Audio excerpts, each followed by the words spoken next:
ಮಾಡ್ತೀವಿ ನೋಡಿ ಫ್ರೆಂಡ್ಸ್. ಇನ್ನು 20 ಮಿನಿಟ್ಸಲ್ಲಿ ಈ ಬಾಯ್ಲ್ ರೈಸ್ ಹಾಕ್ತೀವಿ ನಾವು. ನೋಡಿ ಎಷ್ಟು ಚೆನ್ನಾಗಿ ಬಾಯ್ಲ್ ಆಗ್ತಾಯಿದೆ ಇದು. ನೋಡಿ ಎಷ್ಟು ಚೆನ್ನಾಗಿ ಬಾಯ್ಲ್ ಆಗ್ತಾಯಿದೆ. ಆ್ಯಕ್ಚುಲಿ ಇದು ರೆಡಿ ಆಗಿದೆ. ಇದಕ್ಕೆ ಫಿಶ್ ಹಾಕ್ಬಿಟ್ಟು ಅದನ್ನು ಫ್ರೈ ಮಾಡಿ, ಅದು ಫ್ರೈ ಮಾಡಲ್ಲ, ಸಾರಲ್ಲೇ ಕರಿ ಆಗುತ್ತೆ. ಸಾರಲ್ಲಿ ಕರಿ ಆಗುತ್ತೆ. ಅದಾದ್ಮೇಲೆ ಲಾಸ್ಟಲ್ಲಿ ಕೊತ್ತಂಬರಿ ಹಾಕಿದ್ರೆ ಟೇಸ್ಟ್ ಚೆನ್ನಾಗಿ ಬರುತ್ತೆ.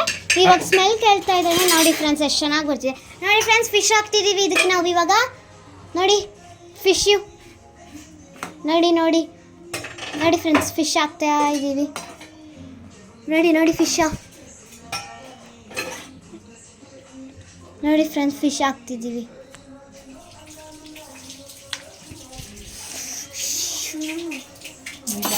ಮಾಡ್ರಿ ಅದನ್ನ ಒಳಗಡೆ ಹಾಕಿವಿ.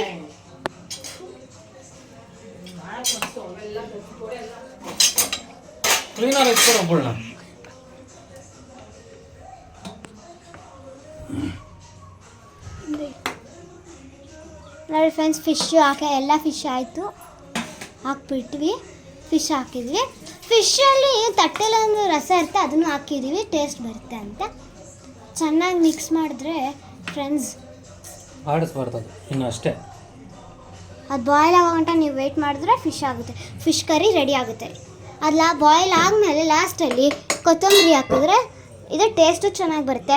ಅದಾದಮೇಲೆ ಒಂದು ಕುಕ್ಕರಲ್ಲಿ ಬಾಯ್ಲ್ಡ್ ರೈಸು ಹಾಕ್ಬಿಟ್ಟು ಮಾಡಿದ್ರೆ ತುಂಬ ಟೇಸ್ಟ್. ಅದೇ ಎರಡಕ್ಕೂ ಕಾಂಬಿನೇಷನ್ ಚೆನ್ನಾಗಿರುತ್ತೆ. ನೋಡಿ ಎಷ್ಟು ಚೆನ್ನಾಗಿದೆ ಬಾಯ್ಲ್ಡ್ ರೈಸ್. ನೋಡಿ ಎಷ್ಟು ಚೆನ್ನಾಗೈತೆ ಫ್ರೆಂಡ್ಸ್. ಆ ಅಕ್ಕಿ ನೋಡ್ರೇ ಕೇರಳ ರೈಸ್ದು. ನೀವು 1 ಅವರ್ ಮುಂಚೆ ನೆನೆಸ್ಬಿಟ್ಟಿದ್ರೆ ಬಾಯ್ಲು ಚೆನ್ನಾಗೂ ಆಗ್ತಾಯಿತ್ತೆ, ಟೇಸ್ಟು ಚೆನ್ನಾಗಿ ಬರುತ್ತೆ. ನೋಡಿ ನೋಡಿ ಅಲ್ಲಿ ನೋಡಿ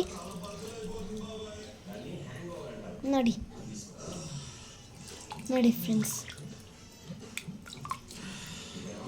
ಎಷ್ಟು ಚೆನ್ನಾಗಿದೆ ಅಕ್ಕಿ. ಬಾಯ್ ಫ್ರೆಂಡ್ಸ್, ಇನ್ನು ಅದಾದಮೇಲೆ ಮತ್ತೆ ನಾನು ಕಂಟಿನ್ಯೂ ಮಾಡ್ತೀನಿ. ಬಾಯ್ಲ್ಡ್ ರೈಸ್ ಆದಮೇಲೆ ಕಂಟಿನ್ಯೂ ಮಾಡ್ತೀನಿ.